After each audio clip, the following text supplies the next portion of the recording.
Hey everyone, and welcome to 1.21 Gigawatts. I am Peter, and joining me today is Matt. Hey, what's up? And Connor's here too. God, even on this show. So even on this show. So, we talk about movies on this show, but this is also a special episode. All three of us are here because we are going to talk about Aquaman, which is, of course, a DC Comics movie. All three of us do a DC Comics podcast. This will also be on the DC Comics feed, which is the comics from the multiverse feed. It'll be on both. It's kind of a dual episode, but simple enough. We're going to talk about Aquaman. We'll start spoiler free. We'll give you a warning in the middle before we go into spoilers, and that's what we're going to do. So here we are. Yeah, so it's an Aquaman movie before a Flash movie. How do we feel about that? I'm okay with that because we got a great Flash TV show. So Yeah, I saw a tweet the other day pointing out that Ezra Miller was cast as the Flash the day the first episode of the Flash TV show aired. And, you know, they're building towards a very certain event next year. And the Flash movie doesn't even have a script right now. Well, Yeah. it's had several scripts. It's just But right now, it doesn't have one. no, yes. but no. If we didn't have a Flash show, I think it would feel different. Like, but the fact that we've had the '90s Flash show too, like Aquaman's only really been represented by the Super Friends, which has done so much damage in the public consciousness. That's And- why James Wan said he wanted to do this one, is because it's like, well, no one's done Aquaman. Yeah, people have done Flash and other stuff. It's like, no, I want to do something no one else has done. Yeah, and then also on Entourage. I don't know if you guys ever watched Entourage, but there was a whole season bit about the main character being cast in James Cameron's Aquaman and how much of a big deal it was going to be. Ended up toppling Spider-Man for highest grossing movie and whatnot. So yeah, it was quite funny, but it was always played as a joke. So I'm finally glad though that we have a more serious, not so jokey Aquaman. Yeah, so where were we all in terms of anticipation for this before we went to see it? Right? Were we looking forward to it? Did we think good things about the trailer? You know, where were we? I forgot it was coming out until like 2 days before. So I really like Jason Momoa's Aquaman in Justice League. Me too.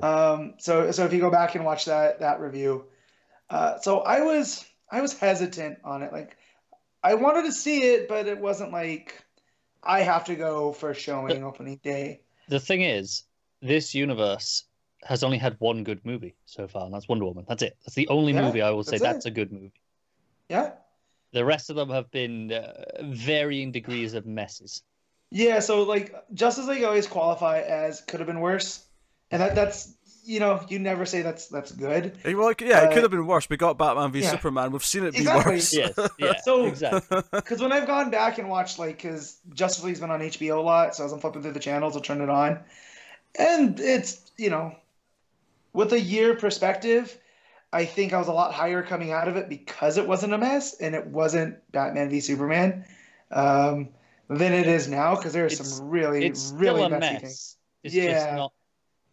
It's not an insulting mess. It's a mess. Like a car wreck where everybody walks away, but the car is just damaged. Yeah, it's a mess where they try to fix what they could. Yeah. But it doesn't actually make it not a mess. Right. Yeah. And so, and Wonder Woman was a good step in the direction, but because it was set during World War I, like they had a bit more freedom to be able to do all of, you know, to get away from the wreckage. Do its own thing, yeah. As you will. Yeah. And so Aquaman's the first movie we've gotten that it's set in that universe and it's close to Justice League and Batman versus Superman. And I think it takes its lumps throughout the movie, but I think that it also stands up. And if Wonder Woman was a step in the right direction, this is definitely keep going in that direction. I mean, I will say this is cohesive. Therefore, it is automatically the second best DC movie in this universe. Like before even anything else, it's like, yeah, okay, it's cohesive. So now it's behind Wonder Woman. You know, I have issues with Man of Steel, but Man of Steel isn't like it is cohesive. It's just not a good Superman movie. Yeah. Like it's a fine movie, but in terms of doing what I want in Superman, it's not a good Superman movie. No, that's true. But like compared to Suicide Squad and Batman versus Superman, it's like Yeah, they're just train wrecks. leaps and bounds. Yeah. So, But I want to know, because we all do the podcast, but I feel like I don't know your guys' thoughts on Aquaman, the character, so much. Like, so before Rebirth, were you guys like really into the Aquaman character? I Or read everything in the New 52. Yeah, Okay. So all of the John stuff. There's a bit of I think Parker stuff? Parker. I read everything in New 52 except the Cullen Bunn section. I Okay. even read that. That wasn't too good, Yeah. but I read Yeah. it anyway. yeah, me too. But that, So that you know, I liked Aquaman well enough. I didn't consider him just a joke. Yeah. I think from the Johns run at the start, But to it be was fair, enough to be like, no, he's a reasonable I character. think the New 52 stuff though was the first Aquaman I really read. I mean, he popped up at the end of Brightest Day, but he'd been gone for a long time. He wasn't around in comics when I was starting to read comics. Yeah. Because when I was first starting to read comics, the whole Sub Diego thing had happened where Atlantis had submerged San Diego, and the citizens had started becoming like fish people and whatnot. And it was super weird, but it was this big deal. And then they launched the Sword of Atlantis, which I think Connor would really enjoy because it's like sword and sorcery, but it's not Arthur Curry. It's another guy named Arthur Curry. It was super weird. Oh, I'm so into it. I need to check this out. Yeah, so go check that out. It made it to like 40 issues. How do I not know about this? Yeah, it's weird, man. I read a couple issues and I was just like, I need to. This is not the Aquaman I was expecting, because they went from like the cool like pirate looking Aquaman with the beard and the hook hand to basically a blonde Jason Momoa like guy with a sword. So Need to read this book. yeah. So, but yeah, I came in during Brightest Day, and it never really sat with me how much like people would bag on Aquaman because of the Super Friends, right? Like that was always a thing. Like my dad, who really doesn't give two craps about superhero stuff, makes fun of Aquaman, you know? So the John stuff was finally the first, I think, respectable. Like, no, he can be like a solid superhero that rivals the big three, and it felt right, you know? And I lead all that up to, I feel like this movie is like the greatest hits of the last 6 years of Aquaman comics. Because it does a lot from there, and it cherry picks the things, whereas too much. Too much. I would agree with that. There's too much. Yep. So here's my thing about the movie, right? So my feelings. The trailers, I thought looked okay, but they looked a bit overstuffed. I wasn't necessarily feeling all the CG and that kind of thing. Yeah. Having seen the movie, my general sort of feeling on it before we really dig deep is, I think it's pretty decent. It feels a lot to me like a Marvel Phase 1 movie in that it doesn't really make me feel strongly in any real direction, but it's perfectly serviceable and does most things okay. Yeah, I think it's all right. It's way too long. So it's too long. I agree with that. It's too long. It's overstuffed and it leans way into the camp aspects. Yeah. There's a whole section I would cut, and a whole character. Yes, Black Manta should not be in this movie. Exactly. No. Black Manta should have been saved for the second movie. Just cut him out. But see, and that's the camp stuff that I do appreciate that they leaned into, because that's Black Manta from the comics. No, he shoots beams. He looks great. He shoots beams from his eyes and whatnot. He looks great, but he does not belong in this movie. He overstuffs it far too much. And I agree with that. I'm just saying. Like, in fact, one of the worst scenes of the movie is when they set up his motivation at the start, where I actually kind of did like a sort of side look at the screen and I'm like, what, really? Like this? We're doing this? Yeah. Here's the thing. Individually, if I look at his scenes, I think they're all on par with the rest of the movie. They're all, they're fine, they're enjoyable enough. Oh yeah, most of the scenes, he looks great. His action looks good. The actor playing him, I think, is quite good. It's just too much for this movie. It overstuffs it. Doesn't need it. Yeah. His role could have been played by any other Atlantean. Or actually, you know what I mean? Let me flip this. I would actually make the first movie about him and just save most of the arms stuff for the second movie. And the reason why I say that is because part of the plot points of this movie, which this is not spoiler stuff, it's just the idea that Orm is kind of using Black Manta as an outsider to like help sort of stoke the fires of war, right? Right. That is a great plot point, I think, that should be used for Orm. But it makes more sense in a second movie when we've already established who Black Manta is and we already have a history with Black Manta. And this is like, we just met him and it feels to me like they weren't confident this was going to get any type of sequel. Yeah, so they just threw it all in. They're like, here, you guys get all of it. And Yeah. Black Manta, Ocean Master. Here's the trench. Here. There's just this whole section of this movie I would chop out. Everything in, even though there are things in them individually I like in terms of interactions with characters, but all of the Italy stuff gone. 90% of the stuff in the desert gone. Do you know what the funny thing is, though? Is those might be some of the best, like, most enjoyable scenes in the movie. And do you know what's funny?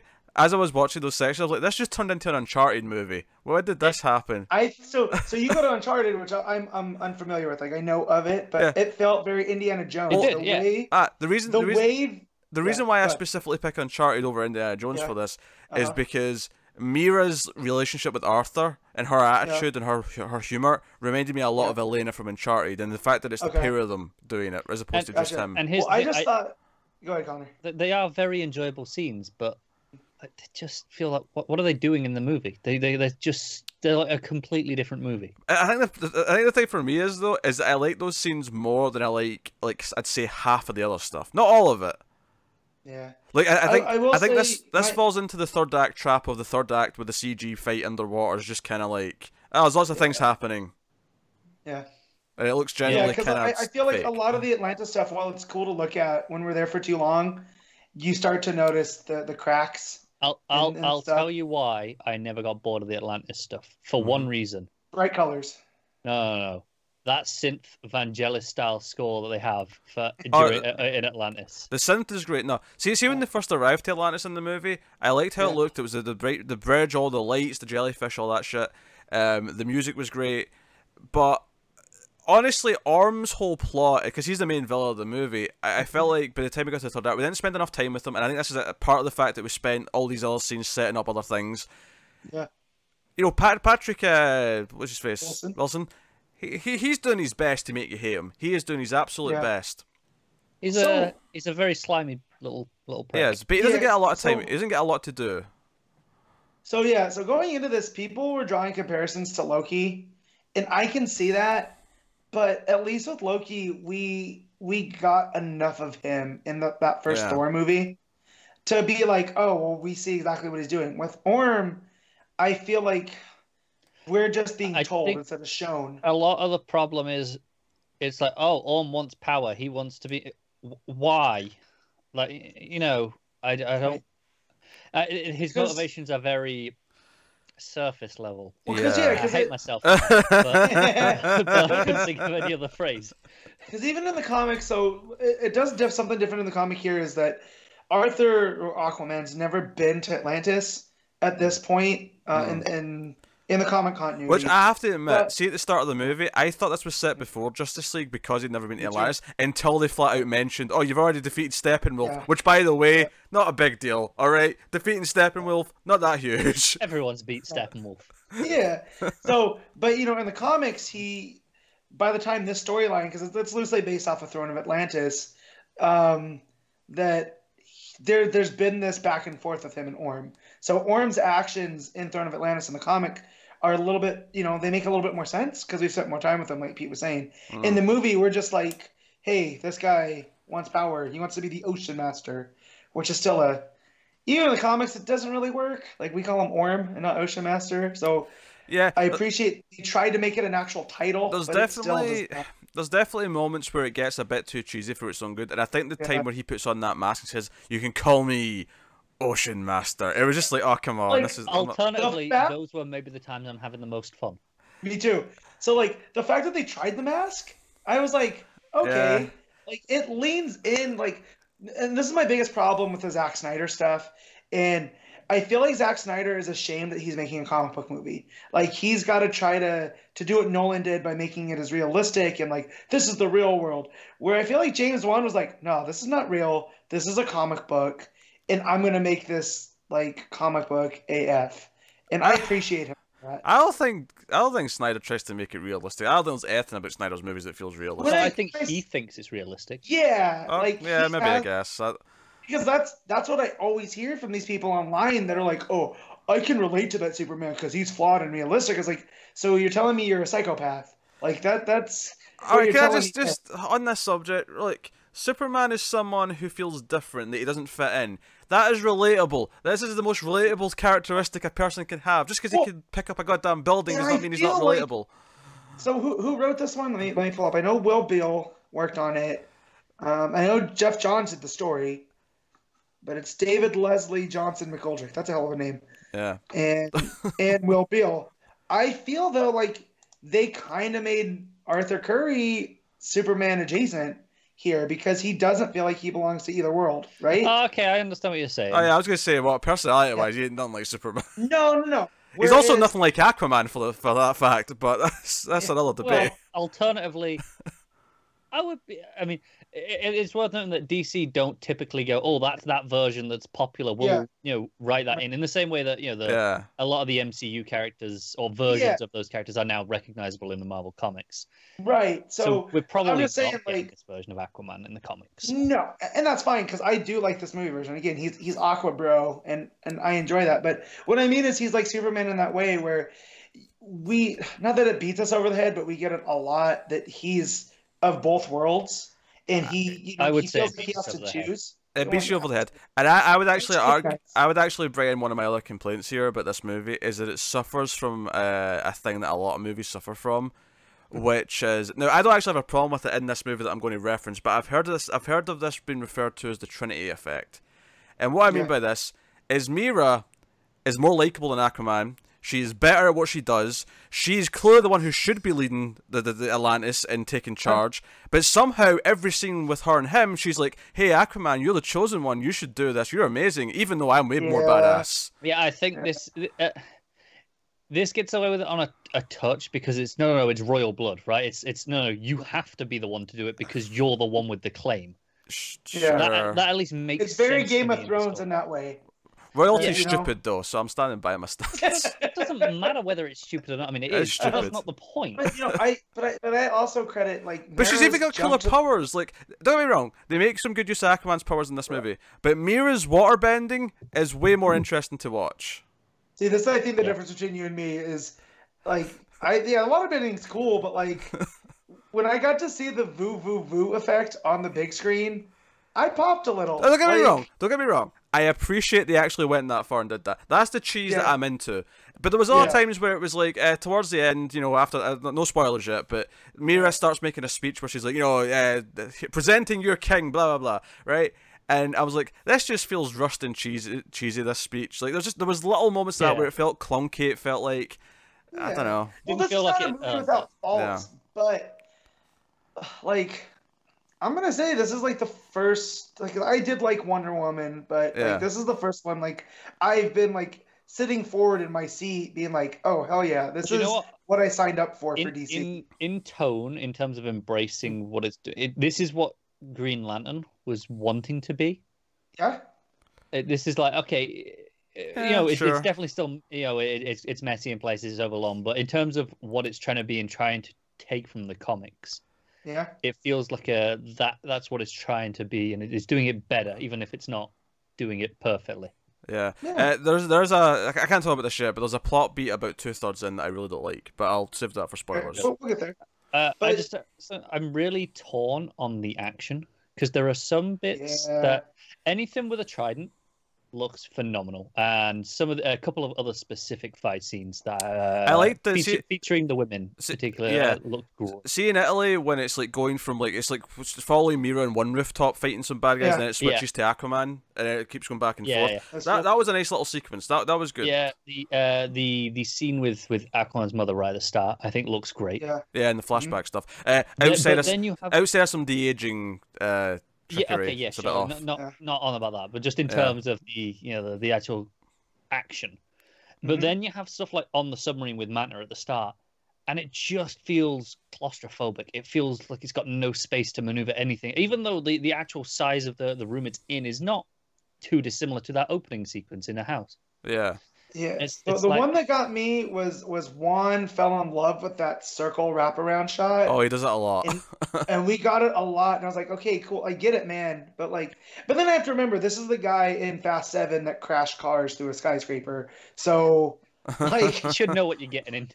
yeah, exactly. So I can't be too mad. That's like, well, you gave the 2-year-old a bunch of cupcakes. It's your fault for them having a sugar rush. I mean, the action typically was pretty good. I think where it suffered is where, honestly, and this is the sad part, is that it was when it was underwater is typically when it's failed. Like I said, even the underwater stuff with the tridents.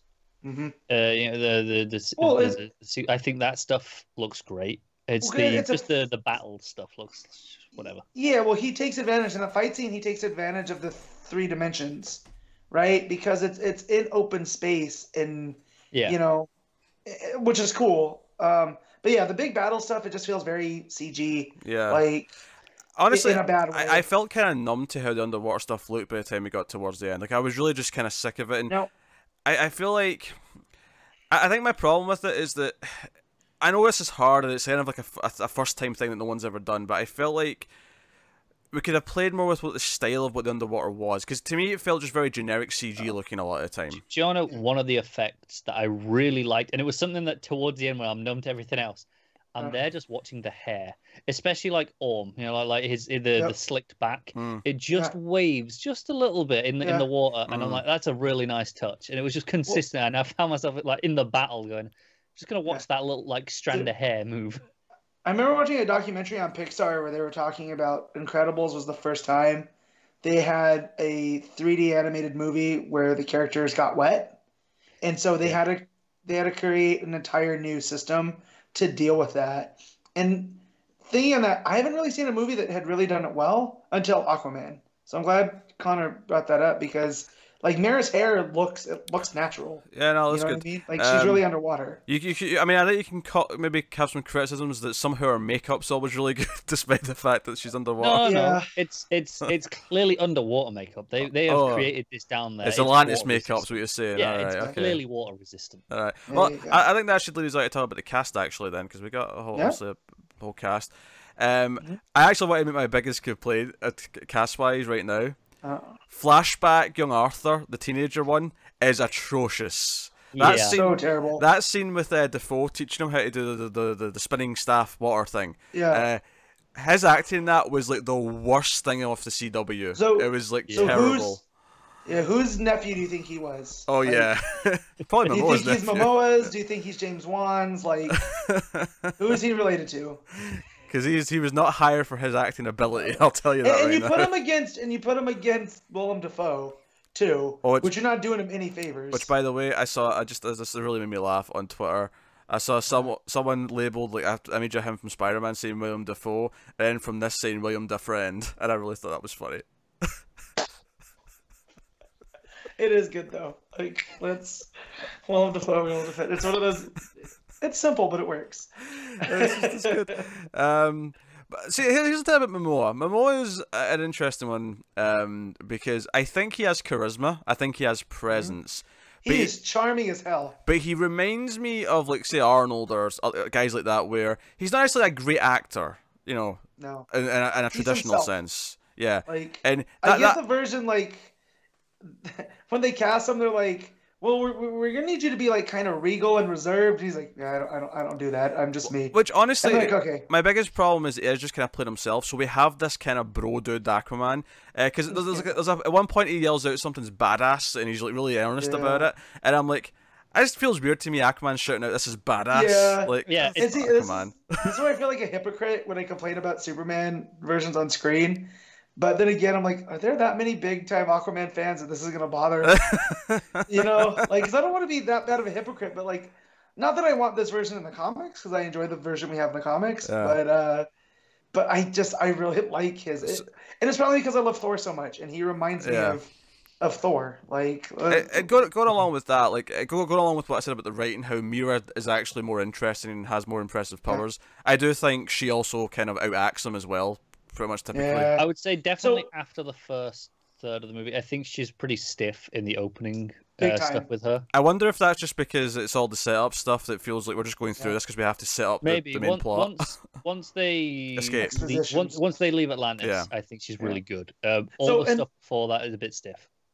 And this is where I kind of need to trust them because, you know, outside of Ezra Miller, I feel like Warner's casts really well for these movies. Excuse me, do we remember Lex Luthor? Okay, well, I put that on my brain. I neuralized myself. Mm-hmm. So, He was just talking about the heroes, obviously, Pete. yeah, let's talk about the heroes. You know, I'm not letting that I'm slide. still, yeah, you're fine. That's what I learned. But like, I was worried about Gal Gadot as Wonder Woman, and then I got to see her in action. I was like, okay. And then she did even better in Wonder Woman, She's the pretty movie. great. Yeah, No, she's good. and I felt like she was too slight. And then I came up with Mara, and I was telling my wife, you know, because she was asking who this redheaded, you know, she called her Ariel adjacent. Do you know what? You know, Paige. So it got to the end of the film. She went, Yeah. So why was Ariel in this movie? I was like, Yeah, okay. yeah. So I'm explaining who she is, and I was like, you know, really, she's kind of like an Atlantean counterpart, almost to Wonder Woman. You know, like she's a strong, tough female that you know should be a leader and whatnot. And I was like, I don't know if that's Amber Heard, but over the course of the movie, she won me over. Like after that first, like the first third, like you guys were saying, it's really stiff, and you're like, oh, this is gonna be a rough time. But do you know what I think it is? It's because I think up until that point where she makes this choice to actually take charge, she's just doing essentially exposition. Here's where you're from, Arthur. Here's what the plot's going to be about. But once she makes a choice for herself, and then it becomes like a buddy adventure thing, that's when she finally gets to be a and character. then she really won me over. Like, and I know you guys are gonna make the joke she's redheaded, so of course it wasn't that difficult, right? We were all thinking it. Yeah, let me tell you this right now. I've not seen Matt's porn history, his search history, but I guarantee you it's 99% redheads. I guarantee you. 97. But okay. but yeah, so I mean, the scene in Italy, I thought she was really good. Like Pete was saying, they keep cutting between her and Arthur, and she's holding her own. You know, like, I do think her and Momoa have great chemistry. Yeah, they do. You know, because I think one of the things I like about her powers as well is that there's these clear rules to it where. At one point she falls into like a wine store, right? And it's like, oh, now she's around water. The tables have turned, and it's like that. I think as soon as that happens, it's like, oh, once she's at water, she has an advantage, and it's just like I mean, not that she's doing too bad before then. She's kicking and spinning and doing all sorts of shit. But yeah, she got unlucky by one of the guys she took out comes back at her. Yeah. But like, I like the rules of her powers because there's a clear set list of them, and it's like, okay, I understand that when she gets to water, it's game over. And it's like, okay, this is fun. It's playing with these things. So no, I really enjoyed her. Willem Dafoe and like Dolph Lundgren are just like really nice additions. Okay, did you guys know Lundgren was gonna be? Yeah, I remember this. I vaguely remembered once I saw him, but not when he popped up. I went, oh yeah. Well, he pops up, and I was like, oh shit, and he's we're getting Nereus? Like, holy crap, we're really going far. Yeah. Yeah. I mean, yeah, if I was saying what should the first Aquaman movie be about, I'd be like, no, keep it from the comics where Mira's here to kill him from Zebul, and then she falls for him, and have Black Manta be the villain. That, to me, that's what I'd say is the first Aquaman movie should be, right? And then leave everything else for after. But, whatever. Yeah. They stuffed it with everything. But I thought he was good. Like, I thought just in his supporting role, like the role he had to play was pretty good. Black Manta, he was fine, but like you guys say, he's part of the overstuffedness. Yeah, I mean. But then Patrick Wilson as Orm, like, I really want to like him, but I feel like the story didn't do him justice. I think both. That's not like Patrick Wilson's fault. Both Orm and Manta suffer because they're both like been set up in the same movie. Yeah. And I don't think it's the performances of either one. I think both the performances are fine. The problem is just the fact that they're both stuffed into it. So, I'm keeping away from spoiler stuff for now, but we'll get into that a bit more as we go. But Nicole Kidman as Atlanta in the beginning part, like, it was weird because like it reminded me of the movie Splash, right? Like, I could see that. And I wonder if that's what Juan was going for, but it was just. I agree. It was weird. It was kind of see when the Atlantean like guards showed up to try and bring her back, and it became the fight scene, and then the fight scene was pretty badass, and I was like, you know what, Atlanta's grown on me. Give me that Atlanta movie now. I'm alright with this. Well, like when she eats the goldfish and stuff, I was just like, oh man, this is like cartoon level. Yeah. But we also got Aquadog, which that was a cool shout. Like, it's his dad's dog this time though, which that was pretty cool. But yeah, no, she was good. Tamara Morrison, who now we're getting to the point where DC movies are having crossover actors by accident because he was Abin Sur in Green Lantern. you know. Oh, was So it? yeah. No, I mean he was in the movie for like 14 seconds. Yeah. But, I mean, you know, look, Marvel have reached that point a long time ago. Well, Yeah. we can do it now too. Yes. right. So, now, what else? The music direction, blah, blah, blah. Yeah, I think we're ready to go to spoilers pretty much. I think we've kind of... We're gonna jump into the deep end, go into the spoilers. Jump into the deep end, yes. So I think the first thing I want to talk about is Black Manta's set up at the start, because we see that he's a pirate with his dad, and you know within seconds of meeting his dad, I'm like, okay, his dad's as good as dead. Here we go. Yeah, and I'm glad they kept it personal. Yeah, like, and not just that's for the best part of Black Manta. And not just for the fact that I know in the comics he blames Aquaman for his father's death. Just because even in a movie, the second I saw him, I went, yeah, he's dead by the end of this scene, this sequence. Yeah. But here's the thing. So Aquaman's there to save the sub, and this is the sub that they're stealing for arms, so that it looks like the surface is attacking Atlantis later, right? And he saving the sailors. He knocks out a bunch of the guard, the pirates and stuff, and he's saving the people. And he ends up in this fight with Black Manta, and it's not going well because Black Manta's not super powered, and his dad has a grenade launcher, and it kind of works a little bit. And it's actually his dad's fault that he shoots this torpedo thing that ends up, trapping him against the wall as the sub is filling with water. And Aquaman's leaving, and I thought, oh, he's dying. And I thought, wait, Aquaman's barely up the ladder. Surely he would see that he needs help. And then it actually does the moment where Aquaman turns around and goes, nah, he did this to himself, and just leaves. Yep. And I thought, this is on him. That was that was like the most blunt way of him like being, because typically I'm expecting if he's going to be at the fault for his dad's death, it'll be collateral or it'll be something that he doesn't actively choose. Something indirect. Yeah, but he actually says, you know what? No, I'm going to let him die, and leaves. Yeah, well, because in the comics, isn't it that he causes his dad to have a heart attack because he stops one of their if I recall, pirate yeah, things? it's been a while. Yeah, but yeah. So again, it is a little more indirect, but here I was just like, oh, okay, so Aquaman's a dick. But here's the thing, like, right? I wouldn't mind this if the movie did anything with it. It does not, though. There's like one line with Mira later on where he's like, "Yeah, I made the choice to let him die. Oh well, kind of my bad." Yeah, and that's it. This is on me, and then he gets over it real fast. I have a question. Yes. Yeah. So Manta's trying to attack him, and his swords do nothing, right? Mm-hmm. Why? He was given a little dagger by his dad, right? The Manta dagger. Yeah. And this can stab him later in the movie? No. So how I read that was, which is probably, I want this on a t-shirt where Black Manta yells, "This time I got Atlantean steel." Like, he stabs him with the Atlantean steel in the shoulder, and then with the dagger, he goes to the same wound. Because it's the same shoulder. That's how I read that scene. I mean, maybe he wanted to use the Manta dagger. It didn't make it clear if that's what he was doing. That looked like he was stabbing him again with the Manta dagger. Yeah, because I had the same thought. I thought, why is that dagger suddenly okay to stab him? This is the thing. In the back of my head, I was like, "Oh, I bet that dagger works on him." When he gives it him at the start of the movie, yeah, that right? could be. Well, because I'm like, it didn't set up why. Yeah, it could be because there is the Manta on there, and they hinted he was such a great diver. Maybe he came across Atlantean metal, but they should have made that more clear if that's the case. I just took it that he stabbed him in the same shoulder that he did earlier. So what's the point? Oh, I'll stab that wound that I already stabbed you. Like, it's not doing any more damage. It's personal. It wants to put his dad's dagger in his wound. It's personal. It's a lot of bullshit. I will say too the fact that because Black Manta is just a weird looking villain to begin with. Like, it's so Silver Age, and the fact that they justified it with the beams and whatnot. Gotta go wider.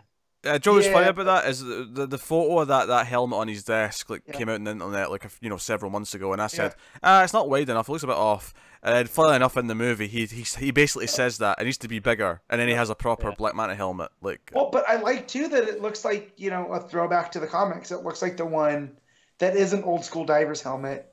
And he was kind of basing it off of his grandfather and whatnot. It made for a cool villain, I think, but I wanted more of him, and he was just kind of muscle, Yeah, because after that Italy sequence, he never. I mean, obviously there's the mid-credit scene, but other than that, he just disappears. That's him. He's done.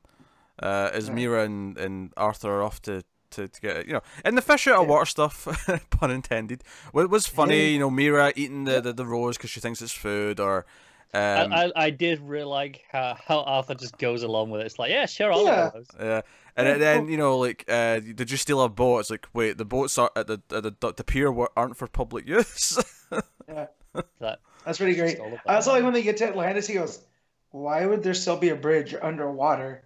And then she explains, that was a nice way to get into the history of Atlantis. Actually, and how it sank. Speaking of Atlantis, right? So they set up in that you can only go in through the gate, the bridge, because there's all these big turret things up into the walls and all the rest of it. Aqua cannons. Aqua cannons, yes. So when they're escaping later on, they're leaving Atlantis, right? And he says, I thought he said nothing could get past those cannons, and she's like, I did. And my thought before they started firing was, well, of course not going to fire into the city, because then it'd be a hit in the city. They're pointing outwards, right? Yes, because I thought every single one you dodge is going to hit a part of Atlantis, so why would they fire this way? That's just stupid. But then they just did that anyway. Yeah. I do appreciate that they try to rationalize a way, like, well, you can just swim over a wall in the ocean, so we put cannons there so you can't. But yeah, there's still faulty logic there. Yeah, Right. but why even if you are trying to stop someone from escaping, why would you ever fire in the way? Because you're And just going to hit really things. bothered me as well is Orm's chasing them. Orm's right behind them, Yeah. and they're like, I know our king's right there, but we're gonna shoot anyway. Yeah, King's right behind them, also dodging laser beams. Yeah. Also, dear. quick question: Mm-hmm. When did Mira get changed? Because she's at the trial by combat. She's in that white gown. Yes. And she swims off, and everyone's like, "Where are you going?" And literally, like 2 seconds later, she shows up in the green. She was wearing it underneath. It was, a Superman situation. No, she was not. You would see green underneath that white gown. You mean when she shows up in the ship to save him during the combat? Yeah.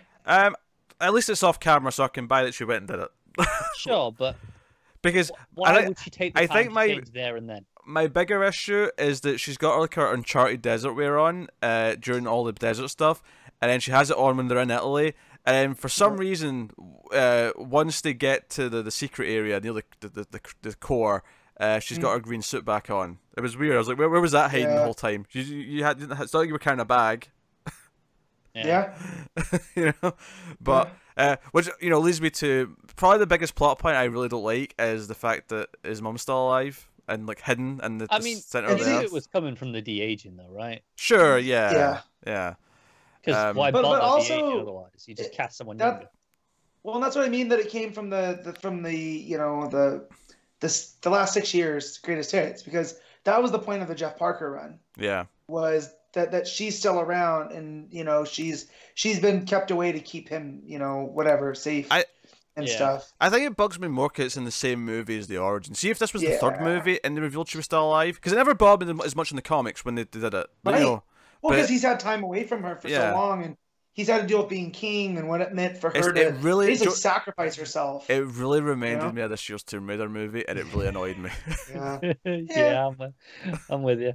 And I will say, the trench dive was gorgeous. Oh yeah, that was a great shot. That was that big side shot where you can see all the trench. That is the shot of the movie. I mean, some of my favorite Aquaman stuff in comics is when it deals with something like the trench, where it's a horror, like it's like a creature, horror of the deep, the creatures, in the dark. I love that stuff. And that's where you talked about you fell off on the Colin Bunn stuff, and that's kind of where Colin Bunn was going. And then I think he just got tired of DC stuff and was like, "No, okay, they want me to change things. I'm just gonna head off," because it was very focused on the horror stuff. There's been some good examples of that recently. Like there's the trench, obviously, H2O, where I'm like, these are some great things. But then I personally, I love the Atlantis politics. I wish we could have got more of that in this movie and played it. So it actually, in a way, so it actually built Orm into a better character.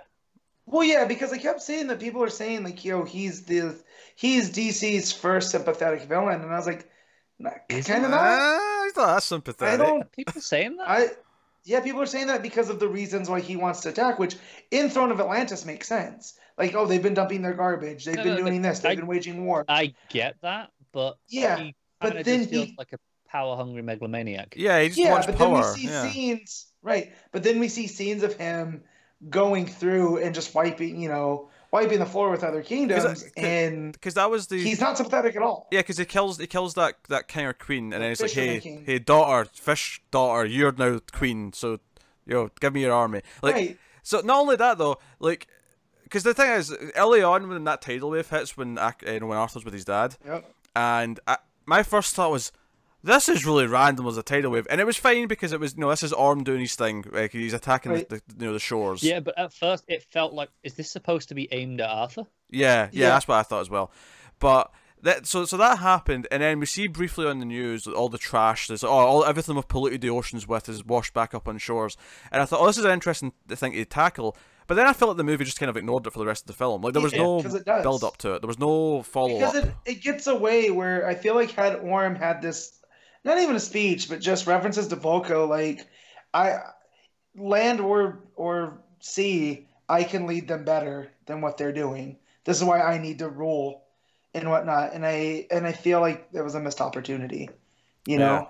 Because I think that was the reason why I would like the first movie to have like the whole plot where Mira's been sent to kill Arthur and then changes her mind, because that's an arc for her where she because as Arthur learns about his Atlantean upbringing, Mira can learn about how Earth, because there's a couple of jokes in there where she's like, you've judged Atlantis on far less, I'm judging it because there's all these like mountains of garbage and everything else that Surface World has done is horrible. But it's his response to it too, because he gets flustered. He's like, sure. Yeah, like, but I like that. But it's basically just like a small joke in this, as opposed to being like an arc for her where she hates the Surface World and then learns why it's not completely evil and why it should not be killed and so on and so on. So it kind of whiffles on some of that stuff. Can we talk about him getting the trident? He gets Atlan's trident and then rides a kaiju into battle, and I might have jumped out of my seat. Well, not only that, he gets the green and gold outfit, costume. Which I wish they didn't put that in one of the later trailers, because Me too. It would have been a really nice surprise. I'm so glad I never saw the other trailers, because I'd never seen this. I didn't see what it looked like. So but you heard about it though, right? I knew it was there. Yeah. But that's fine, but just actually see it, because I hadn't seen it with my eyes. Yeah. It'd be nice to have that as a surprise. They shouldn't have put that in a trailer, but... No, that creature, Pete, that we've seen that creature in the comics, right? Or am I... I'm pretty sure we have. Yeah, I think so. Yeah. Okay.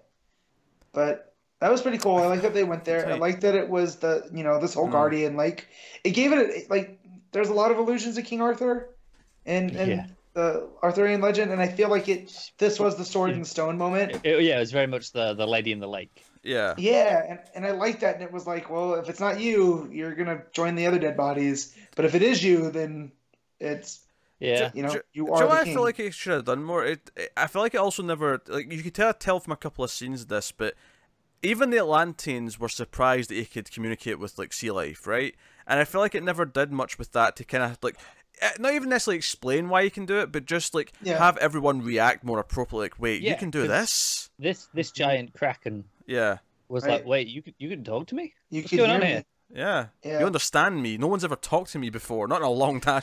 No one's. Do you guys know who that voice was? Yeah, it was oh god, Julie Andrews.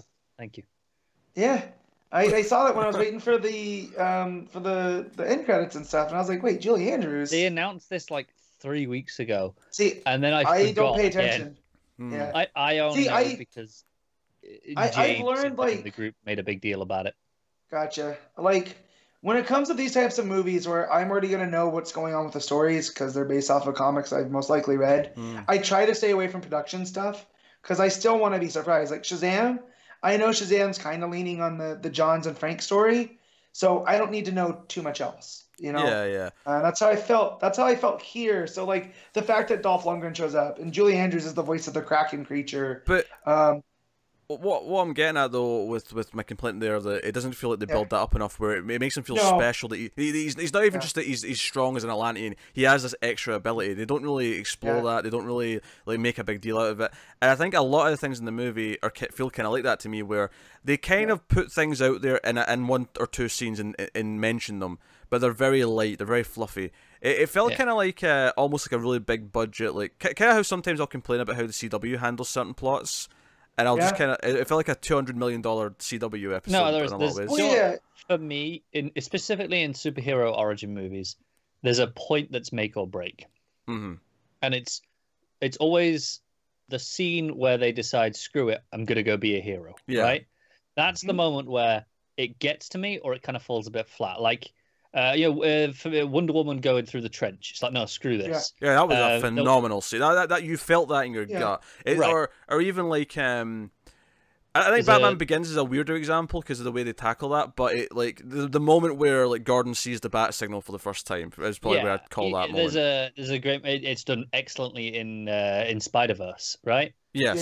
Yeah. Here, I don't really feel it. Or even Homecoming had a really great thing. You know, when he leaves the dance, when he makes the choice, you know what? Regardless of what's going on, I'm doing this. That is the crux point of any origin superhero origin for me, and. This one it's not really there. I get it. He's going off. You know, he's got the outfit and the trident. He's like, right, let's go stop Atlantis and save the surface. But I don't really feel it. Yeah, it's kind of, it's not quite in the same boat as Man of Steel, but it kind of feels similar in the sense that he's just kind of along for the ride and ultimately just kind of accepts it without really caring that he's doing it. Yeah, I call this because it's in the comics. You know, like we need him to be the hero because in the comics you have 6 issues usually. To do all this, and here I don't feel like they took advantage of the time. Like I think that's the biggest fault with this movie. I think it's just to expand on that comparison, Matt. I think what you said there is incorrect. They didn't have 6 issues to do this. This is like 2 runs of comic books worth shoved into this movie. This is like 50 issues, what I mean. 60 issues even. Yeah, they had 2 hours and 20 minutes, and it's still I don't feel like they touched everything they should have. I would rather they keep the plot much more simple. And actually tackle the characters and their motivations and their arcs and deal with those, because those are the things that make it have the impact. Those are the things that make it work. No, I agree. I agree. And that's what I'm saying. Like, the moment where he goes and makes that choice, it's not that it's a bad moment. It's not that it doesn't make sense. It doesn't hit you in the gut. It doesn't have any feeling to it. I think it's also, I think James Wan's direction's fine. I think it's the script more than anything where the problems are. There's too much in it. I think there's too much going on. Yeah. Big time. Also, the whole if the tridents are like lightsabers, the fact like if you're higher aboard and you get a better one, I don't necessarily like that. Like, because although how they got into the politics a little bit better, how it's it's something that it makes you dislike some of the characters, but I like it from a world building perspective of like even the idea that only the nobles can actually breathe both air and water. Like I like that. Like that's a nice touch. It separates them. It gives them this elite. Like, we can do anything. That tells me that the nobles were just like, we're gonna, because they weren't as impacted as to the change in the water as the lower ones were. On this subject, I like that the Atlantean guards that get sent up to like fight at various times do like they can't breathe if their suit gets broken, right? I will say though, the worst joke in the movie is that toilet seat joke. I hated that joke. I was as soon as that I saw they need the water up there, I was like, all right, when's Mira ripping the water out? Yep. That's what I thought too, and it never happened. Like just pull it from him and they're done. Also, Merc, didn't they mention that he's not Atlantean and he doesn't know where he came from? And then they never get back to that whatsoever. Because I'm trying to remember. Because Mira's like, the captain of their guard, he's not Atlantean. I've never seen him before. But we don't see him though, right? We never see Mark. Yeah. Yeah, we do. He's there. A couple of scenes off on the side. What was he doing?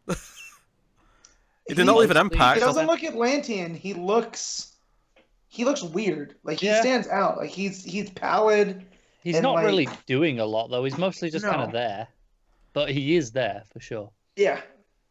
That tells you how little a part he had, because I don't even remember him. Yeah. And I like Merc a lot from the comic. So when I heard he was going to be in the movie, I got stoked, and it's like, that's the dude that played the Black Ranger. Yeah, Ludi Lin. I can't find him in the cast list at all on IMDb, which tells you how little he was in the movie.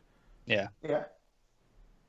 So, but it's there's no full of that, but still, I'm not gonna lie.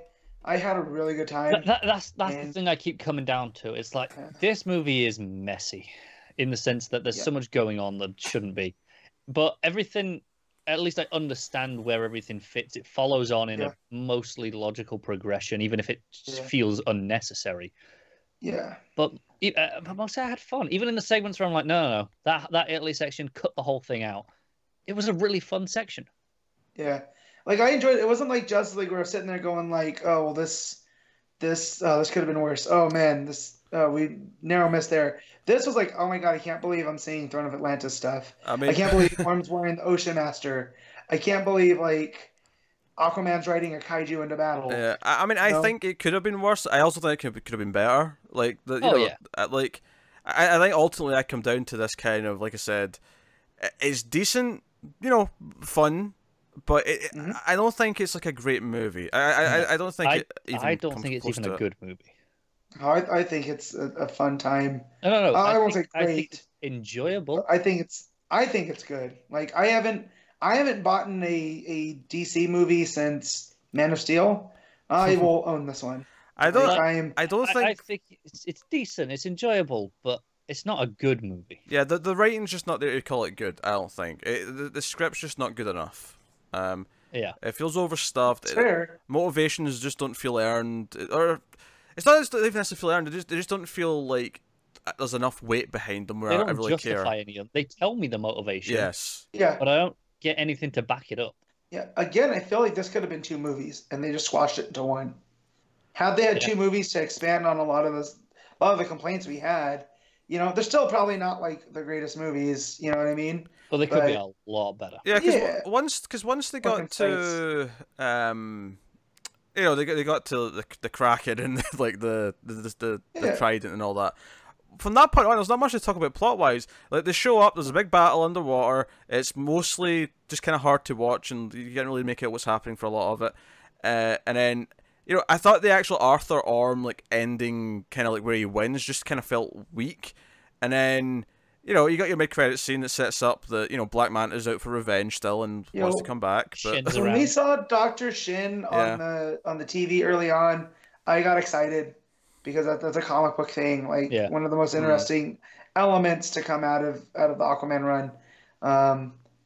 But yeah, it's the way that he beats Orm by bringing him on the land and stuff. It's like it's whatever. I do like the way that Momoa holds the spear. It's a very Polynesian Haku, which I like that they bring that element to him, but yeah, no, and here's the thing, I agree with all of you guys' complaints, but like, I get overruled by the fact, like, I got an Aquaman movie that was a lot of fun. Joe, I don't know how to describe this properly. Let me think about how to phrase this. It feels like a movie where, and I'm thinking of like superhero movies from 2000s and stuff like that, and then this kind of thing where it's not that it's a shame to be a comic book movie. I don't think it is. I think James Wan loves the comics, right? Quite the opposite. Right. But I think it's more concerned with being a movie than being an adaptation of the comic book. And it has that feeling to it, where it feels like... Well, I feel that that's the Marvel thing, too, because Marvel does that a lot, but they're better at it. Here's the thing. Where they're like, we're not going to adapt a certain story, but we're going to adapt the element and turn it into a movie. Like Homecoming... Right, even to the sense that Aquaman's not really Aquaman. I'm okay with this as long as it's a good movie. It's why I've said Man of Steel's watchable. It's fine. No, but what I'm saying is, it's kind of like, okay, they've cast Jason Momoa. All right, we just have to build a movie around him that works, that'll take some things from the comics, rather than from the ground up saying, okay, who's the best person to play Aquaman? Who's the best thing to do this? What's the best story to adapt? What's the best? Right. And here's the thing though, but if the movie's good enough, I don't care. I don't need any of that other stuff. I don't need it to be all it's all these perfect adaptations. Because, like, I never felt like Cavill's Superman was consistent movie to movie. But just before the record, when I'm saying it feels like that, I'm not saying that it has to be like a perfect match for what's in the comics for it to work. Part of adapting is making it work in the context of a movie. But I compare this to Spider-Verse, which we just did last week, and I think Spider-Verse makes its own movie, it does its own original things, but is a giant love letter to everything that inspired it. Clearly, that's a better movie. Yeah. This big comparison, it kind of feels like, oh, we want to honor the comics and we want to do this, but we've already settled into the fact that we're doing this badass like bro version of Aquaman, and we've settled into the fact that we're following the structure of what a DC movie is, right? Yeah. See, here's the thing. I don't think any of that takes away from it. If this script was cleaned up, I think this would be a great movie. And I would be like, no, this is fine. You do the Bro Aquaman movie. You base it around that. That's fine. You may be right. No, you may be right. If this was great, I may not care. It may override it. But the thing is, it's not great. It's okay. And because of that, I'm looking at this and saying, how can it be better? And I'm looking at these things, and it feels a little bit, and that's why I compare it to like movies from the 2000s. It feels like it came from a time where, oh no, we get the black leather version of X-Men, where everything's very steel looking, right? Yeah, see, I understand what you're saying. I don't think it's a fair comparison, though. I don't think this feels like it's trying. You know, the black leather version of X-Men is like we're a bit ashamed. We're trying to shy away from it, but we want to. This is like, no, screw it. Comic books, let's do it. It's just we're doing Bro Aquaman instead. But I think there's a tug of war, though. I think there's some things where, you know, they do the Aquaman effect where he's talking to the fish. They do like things where clearly they're just like, no, we're doing this from the comic, and it's cheesy and we love it unashamedly, right? But then there's other things where, like the design of the final fight in the third act, where it's just all this. It's this. Do you know what it made me think of? It made me think of like those crappy battles, and Connor's gonna give me shit for this. In the Lord of the Rings movies, where it's just the army CG and it just looks like garbage. That's what it made me think of. If you'd said the Hobbit movies, we wouldn't have had a problem here. I feel the same way about Lord of the Rings. Here's the thing, though. As someone that's probably in the middle of you guys, the Lord of the Rings are much better compiled than the Hobbit. So I'm gonna err on Connor's side. Don't get me wrong. The Hobbit's worse. I'm not disputing this fact. The Hobbit is much worse. The Helm's Deep battle is probably my favorite part of those long ass movies. They have enough extras in suits to feel realistic. Where they don't do a lot of wide shots. You know what gets me here is the crowd that's watching the trial by combat. I feel like, oh no, these are extras they dressed up. Oh, Matt. And then you look deeper. Make's gone. Yeah. Also, octopus drummer. I want one. There was an octopus drummer, that is true. But here's what I'm saying, though, is that the reason why I use Lord of the Rings, because Lord of the Rings kind of inspired this movement, right? Where all of a sudden after that, we got CG armies. Hell, even the hit television show Buffy the Vampire Slayer, in its final episode, did an army of vampires in the Lord of the Rings style. And I think the reason why I bring it up, and I always go back to that, is because every time it happens, and it's the same in this movie, in that final third act fight, is I feel like I'm watching a trailer for a Blizzard game. One of their CG trailers. And you know what I'm talking about. I do, yeah. I even know what you're talking about. Yeah. I don't know video games. Yeah, I feel like I'm watching one of those rather than a movie. And those trailers are very heavily produced. You can tell they spent a lot of money on them. They bore the crap out of me because it's just a CG army. I don't care. Right? And I kind of had that feeling in the final act of this as it was going. Yeah, I didn't mind. I like that the different kingdoms weren't just like different forms. Like they're actually different creatures. Yeah. I actually like that. But I like the different things that they ride. Like some of them have the seahorses. Some of them have like the crocodile things. Yeah. The seahorse. When Darius comes riding up on the seahorse, I was like, holy shit, they actually did it. That's exciting for the seahorse. Dragon. But like, no, because that's one of the things that always gets crapped on. Like, on Super Friends, he had a seahorse that he rode into battle named Stormy. Like, this seahorse, the idea where it's kind of majestic. Yeah, it's a sea dragon. It looks like there's sea animals out there that look like those called sea dragons, and you know, like, Mara rode an orca. I told my wife because my wife bailed on me. We were supposed to see this Friday. We ran into some issues, so I ended up having to go by myself the next day, and she bailed on me, and I was like, you missed Mara riding an orca into battle, like, and she was a little bit sad, but she didn't care that much. Yeah, I think what I'm getting at though, with like talking about like compare it to the 2000s movies and things like that, and then talk about this third act. It's all these things, all these kind of phony Hollywood movie things that kind of took me out of it a little bit, where it felt less personal to, like, you know, rather than feeling like James Wan really cared about Aquaman. And I'm sure he does. I'm not saying he doesn't. I'm saying. It was those kind of things that made it feel like it was just that phony layer of Hollywood to it. Do you know what this comes down to? Is that he's a filmmaker and not a comic writer. Ultimately, to me. But when you have Jeff Johns doing the story, that's not really an excuse, because he's working off of the blueprint. When he's looking at how to shoot this and how to do an army like this, he's thinking as just a Hollywood filmmaker. He's not thinking. Oh, sure. I'm not really disputing how he shot it though, as much, like, because some of how he shot things were fine. I'm saying the overall fakeness feeling of it, or the elements that do feel different. All these things make it feel just a little bit, I don't know, what's the word I'm looking for? Just fabricated. And that's all fabricated. I know that. Like, you have to tell me that. It feels just a little bit off. It feels a little bit like. And I get that. So you keep bringing it up to 2000, you keep comparing it to X-Men, but I think the better comparison is the Daredevil.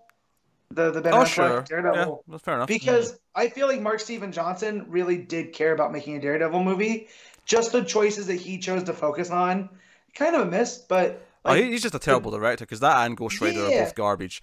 Because I will stand up for the director's cut of Daredevil. I feel like there is a better movie in there because it takes time to focus on other things. It's not just this rush through, but I feel like Wan's a much better director than Mark Steven Johnson. I think that goes without saying. Yeah, James Wan's better, no doubt. Here's the word I think I was looking for though. Right, I watched this movie. I have this, and this is obviously completely subjective to other people. When you feel like this way and when you don't. Yeah. But I'm watching this movie, and I just constantly have this feeling of compromise. There was compromise made. But when I watch something like Spider-Verse, or I'm watching Nolan's Dark Knight trilogy, I don't feel that there was compromises. Does that make sense? I understand what you're saying. For me, I never felt compromise. I feel like, no, this is always what he wanted it to be. It doesn't always work. But this is the James Wan. I don't believe there's some studio going, this needs to be more like a movie. Not necessarily compromise because the studio interfered, although that's probably the most common. Compromise because, we don't think we get a second one, so we're just going to stuff things in. Or compromise because... it's definitely in that sense. Or compromise because, we just physically can't do that scene the way I'd want to, so we're just going to do this instead. Or, there's lots of ways you can compromise in a film. I will say I agree on that. It's like, okay, we're probably not getting a second one because DC have announced 100 other movies to do instead of Aquaman 2. So let's do everything we can. Definitely that. I think that's probably the only place I personally really feel compromised. I think other places it just doesn't hit the mark. You just think it's just poor choices in other places? I just feel like this was going to a restaurant and I ordered this big burger that had everything on it. And then by the end of it, I was like, it didn't need this and it didn't need that, but I'm so happy that I ate it. Yeah, it's like when you order a pizza with every topping that the place does. Yeah. And it's like, a lot of that's really good. And I love all of those on individual pizzas. Yeah. But maybe I shouldn't have ordered them all on this one pizza. Yeah, it's one of those things. So... Yeah, and I think the effect this has though is that because they eat into each other's time, they eat into each other's development. It ultimately feels them both down. It feels more hollow by the end because it doesn't feel like it's got the actual. It's like you say, Matt. You order a burger, you get everything on it, and because of that, they had to take out some of the burger to make room for all the other stuff. Yeah, that makes sense. So you're left with this really thin burger because there's no room for the actual meat. It's like. We can either shave off part of the burger or you lose mozzarella sticks and onion rings. It's like, well, no, I want the mozzarella sticks and onion rings. Exactly. I'll pick less burger. Yeah. So I just and I would never pick less burger. I want that to be known. I would always have the best burger possible.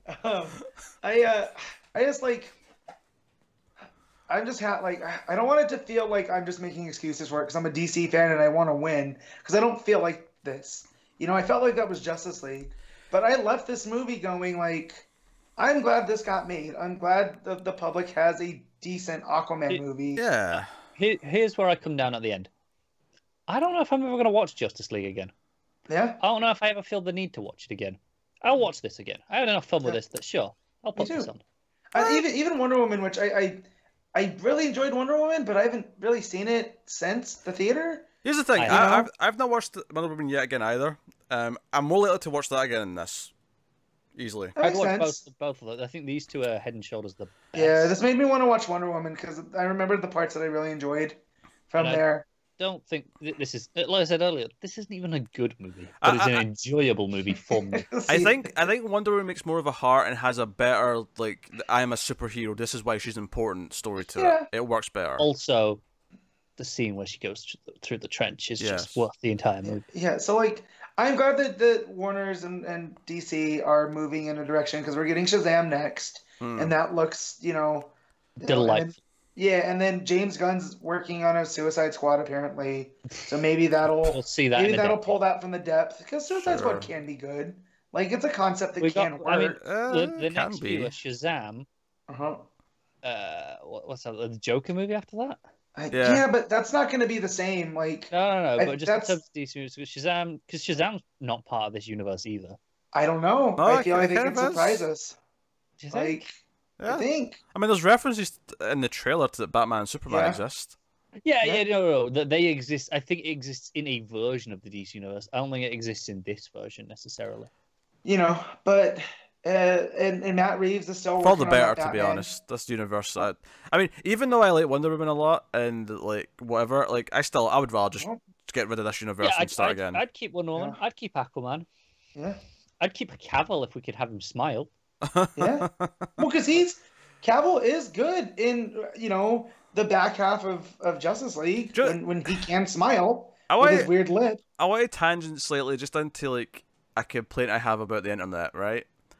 Is that so Aquaman comes out and I feel like everyone who likes it loves it. Everyone's like, nah, they've done. There could have been a better Aquaman. I couldn't have asked for a better Aquaman movie. And I'm like, what did you watch? Like, you liked it, great, love it, but like, there's levels between 1 and 10, right? Yeah, there's levels between. I feel like you're leading to our personal level. Oh yeah, we'll get to our personal level in a second. Yes, it bugged me. It just bugs me because it's like everything either is the best thing ever, and if anyone says anything negative about it, you're a hater. You're a Marvel fan, and I'm like, I'm not. No, you don't compete very well. I well. love this more than any Marvel movie. I prefer this over Infinity War. Oh, I don't. No, I will say that. No, Bro. not even close. Bro, pump the brakes. Yeah, Infinity War's way better. Yeah, no, I don't. Yeah, I will watch this again before I watch Infinity War again. Granted, I still have a list of movies to go, but this might end up in my top 10 of 2018. I can tell you now definitively that is not happening on mine. Yeah, it's not happening on mine. But yeah, well, you guys watch way more movies than I have, so like. I think this is a decent movie. I think it's enjoyable enough. It has some fun sequences. The action is typically pretty well shot, but it's not a home run by any means. I don't think it is at all. I don't think it's a stand-up you double. regret watching this. It's not a waste of time. I don't regret it, but what a waste. It's going to be, if I ever watch this again, it'll be a long time. I have no desire to revisit it anytime soon. No, I'm telling people to see it in the theater. Like, go see it. That I want this movie to do well in this. To go, yes, we want this tone. Yeah, it's already made like 500 million worldwide. I think you're fine. Good. Here's the thing, though. If people are asking me this or Spider-Verse, go see Spider-Verse. It's better. Oh, easy. That's way better. I think Spider-Verse a 10. Like, it's Spider-Verse. But hey, Aquaman's making way more money, so convince people to go see Spider-Verse. Spider-Verse is a better film. To me, that comes down to it's just that there's a stigma because it's animated. Yeah, that's it. I saw one of the people I follow on Twitter put up this thing today that said, let's remind everybody that animation just isn't a kid's thing. Like, animation's for everybody. Yeah. And I know Brad Bird's been carrying that torch forever. Yeah, earlier this year, someone went, "Oh, can you watch the language? I want to take my kids to this." And he was like, "Why? I never said this is a kids movie necessarily. It's a movie. It just happens to be animated." Yeah. But yeah. So I guess we're rating this then. All right, Connor. I think this is quite an easy decision for me. It's a 6. It's enjoyable. I'd recommend to watch it, but it's not good enough to be a 7. Matt? Yeah, so I'm a lot, less on this or less harsh on this than you guys are, but I had such a good time, and I'm gonna give it an 8. Of course he is. Of course he is. I'm actually also going to give it a 6, even though I think after the conversation it sounded like I was more negative than Connor. I don't think I am. I'm just not willing to let it slide or give it a pass for all the things that I think it could do better. No, and I'm not either. And this is the thing. Like, I think it clearly has all these problems, but I did have fun, which is why it gets a 6. It's a functional movie with fun elements, and yeah, there was obviously stuff where I was like, oh, it's kind of nice seeing that on screen. Oh, it's nice that we've got a Volko. It's nice that we've got this and that and whatever. Yeah, but it was too much. Again, it was that burger. Too much. Yeah. So yeah, I'm going with a 6. I think it's an enjoyable movie, and because I was watching it and I was thinking sometimes I'll think about my rating, which is actually a really bad sign. If I am thinking about my rating halfway through the film, it means the scene that I'm watching is boring. Because I'm thinking about my rating. But true. I don't know what scene it was, but I was thinking about my rating at some point, and I was thinking about how is this scraping a 7 maybe, and then, by the time I got to the end, I was like, nah, it's a 6. But it's fine. It's not as good as Wonder Woman. There's definitely been better superhero movies this year. There's better superhero movies this week. Well, last You're week. talking about Spider-Verse. Yeah, Spider-Verse. Whatever, it's close enough. Yes. Yeah. And It's still in the cinema now. It's you're choosing between them this week. There's a better one. But no, for comparison's sake, for all its faults, and they have a lot of faults, Elseworlds versus Aquaman. Elseworlds every time. Every time. Every time. Elseworlds is Lois better. had a hammer. All right, that's all we need. That's it. Because no, I think it is. You see Superman and Lois in that show. You see things like the Monitor, but not only are they just there for the sake of setting up the plot that they're setting up. Lois feels like Lois. Superman feels like Superman. You know, the fact that the Monitor, because say when they first announced the Monitor for Elseworlds, I thought, oh, they'll have the Monitor show up, but it'll just be a cameo, name only, whatever. No, he's there to set up the freaking crisis. They're doing it. Yeah. They're actually doing it. The crazy bastards. So, you know, we got Psycho Pirate. All right, like in a stupid mask. So, you know. That's felt like it was all Flash. And you know, if you compare it to like the Elseworlds, this was all Flash and less. And not Barry Allen or Wally West. Yes, not those Flashes. Yes, razzle dazzle. We had the big effects, we had the money, but the meat wasn't necessarily. But there. ultimately, hey, there's Crisis coming next year, and that's where I'm hyped. Yeah. Oh yeah, I am way more hyped for Crisis and Infinite Earths from the CW than I am for any of the movies that are announced. I am kind of this, even though this did have ties to like Justice League and whatnot.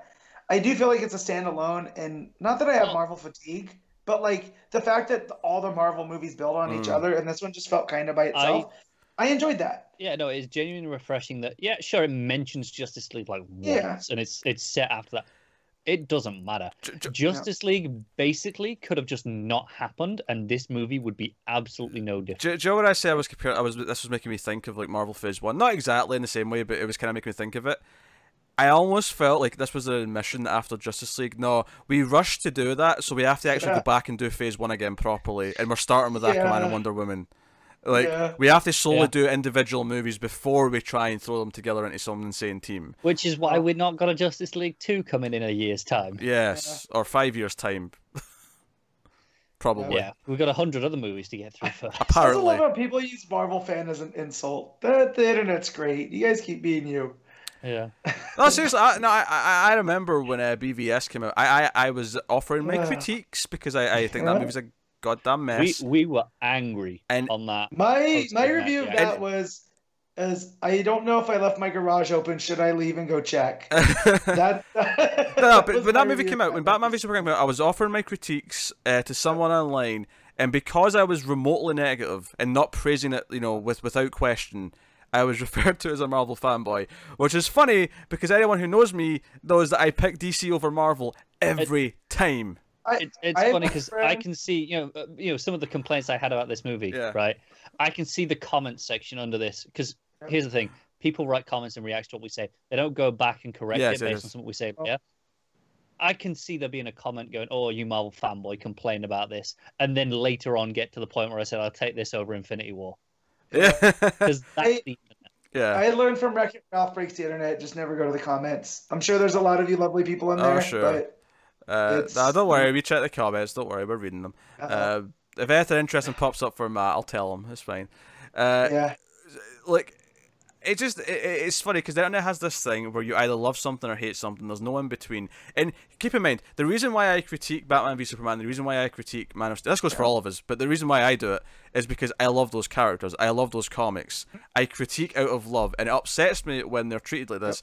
But for some reason, there's so many people on the internet that seem to just, as long as it's called Superman, as long as it's called Batman or whatever, they'll love it. And they'll argue against anyone who says anything bad about it. And it's just like, it's okay to not like how something's been tackled. It's okay to not like it. Yeah. It's fine. Pete, one of my favorite things Pete does, and it annoys one of my other good friends, is when he says the Marvel movies don't have steaks, so he calls them like vegan or something. And they don't have steaks. When he goes there. Well, no, Infinity War had steaks. That's why I liked Infinity War. It finally had steaks after 20 goddamn movies. But I forget what you call it. You're like, it's like a vegan restaurant. There's no steaks. And it upsets another friend of mine, and it cracks me up every time he's upset. This movie didn't really have stakes. Oh, none. They're like, oh, Surface World, we're coming for you. Yeah. Watch them waves. Well, they told us there were stakes, but I didn't feel that there were stakes. No, they were those, steaks they put together with meat glue. Yes. That are just like, you got to cook them well done. It's like, at that point, what's the point? Do you know what it is? It's that when you've got like a fake home and you have the fake food, like the fake fruit in the bowl. It's just a plastic steak. There's a plastic steak in a plate to represent the steaks, but it's not there. I see what you're doing, but it's not real. I'm not going to take a bite out of it. Yeah. It still doesn't change the fact that I thoroughly enjoyed it, you know? Yeah. Wonder Woman had steaks. Yeah. Yeah. It was just for comparison's sake. Nolan's Batman movies had steaks. Yeah. The salad bar, there was no steaks. No, I just want to picture Christian Bale in his batsuit with a big plate of steak. Yeah. Just like, there was steaks in this trilogy. Yeah. All right. So there you go. Aquaman. We did it. We talked about Aquaman. And I came across it because I feel like there was so much positivity coming from that. I had to counterbalance it. So I came across as really negative. I had a decent time. Like, I don't want to be too harsh. It's just, you know. That's fine. But it's not great either. I will say, it's okay. I got the Shazam trailer, and I got hyped, and I got the Godzilla 2 Godzilla 2. Oh, yeah. I that Shazam trailer as well. I didn't get the newer Godzilla trailer with more Ghidorah in it, but I wasn't disappointed because I loved that music in the first one. I was actually just... I didn't get a Godzilla trailer. I was delighted. I'm disappointed. I did. And the old guy behind me let out a hell yeah for Godzilla, and I was like... I got Godzilla and I got Captain Marvel, the first Captain Marvel trailer. Which was great because I got to see her punch the old granny in the face on the big screen, so I was okay with that. I still haven't seen that on the big screen. That one, I haven't seen any Captain Marvel. I got really mediocre trailers. Yeah, I got most of mine mediocre. You know, I think Bumblebee. Like all the movies that are out in like the next 2 weeks. Yeah, you got really. Gotcha. Yeah, but like I got a Bumblebee, Mary Poppins. It's like, I don't care about these anymore. I got that stupid Kids King Arthur one that's coming out soon. Oh god, that looks terrible. You kind of like the trailer. He was praising it. Okay. The school kid. Amazingly awfully fun. Because they got it's like, oh, we've got a round table, but they don't have the flaps up, and they put the flaps up. It looks stupid. Anyway. Look, Matt's a sucker for people with hammers. You give me King Arthur. All right. So to round this up, in terms of stuff coming up, obviously there's a couple of big trailers happened in the last week or so. We're waiting on me and Connor to do trailer talk. We're waiting on a third, and once there's a third big trailer, we'll do another episode of trailer talk. Since it's the Christmas break, and we're kind of being laxed about it, but it's on the brains. We're thinking about it. We know it's there. We will be doing patrons getting to vote for the movie awards, like we do with the TV and the comics right now. If you're a patron and you watch a lot of TV, go and vote in the Patreon form. It's on patreon.com/MailFuzzTV. Same for comic books. We're doing our Comics from the Multiverse episode next week with all the end of year awards. Movies, though, we're doing in February around the same time as the Oscars, so that'll be in February. It gives everyone a chance to catch up on some movies, so you can look forward to that then. Next movie we'll be reviewing will be Bumblebee. Me and Matt will be doing that. Should be next week, give or take a day, depending. So you can look forward to that. I'm going to have to watch Last Night before that, just for completion's sake, bastards. No, you're not. Don't do it, Pete. Do not do it. I'm doing it. I'm doing it. This wipes it clean. It's a prequel. You don't need to. Don't do it. The only reason you watch it is because of Arthurian Legend. I haven't seen it. I haven't seen anything past 2. I just want Pete to suffer. You know there's Arthurian Legend in it, so now you have to watch it. I know, and this is the problem. I genuinely contemplated going to see that at the cinema because I'm like, but then I was like, then I have to watch the ones before it. I really, you know who threw their body in front of me asking if I should watch it is Jake, our resident Transformers fan. He goes, don't, just don't. Stop it. Stop it right now. And he loves Transformers, so don't do it, Pete. So you can go to patreon.com/MailFuzzTV if you want to support the show and the channel and everything we do here, get some bonuses, get some stuff early, voting rights in the end of year awards, and so on and so on. Lots of stuff looking over there. Get us on Twitter at mailed_fuzz. You can get us individually on Twitter. Connor's at ConnorRyan94, Matt's at MattofSteel57, I'm at Wibble89, so you can go do that. Like, subscribe, all the usual stuff. Let us know what you thought of the movie in the comments below. You can do that. Always nice to hear. But that is us. So as we said, we do a weekly comic book podcast called Comics from the Multiverse. We talk about DC books. So check that out. This is the three of us, same trio if you're interested. But that's us. So thank you very much for watching or listening. We always appreciate it. Keep watching movies, guys, and we will see you next time.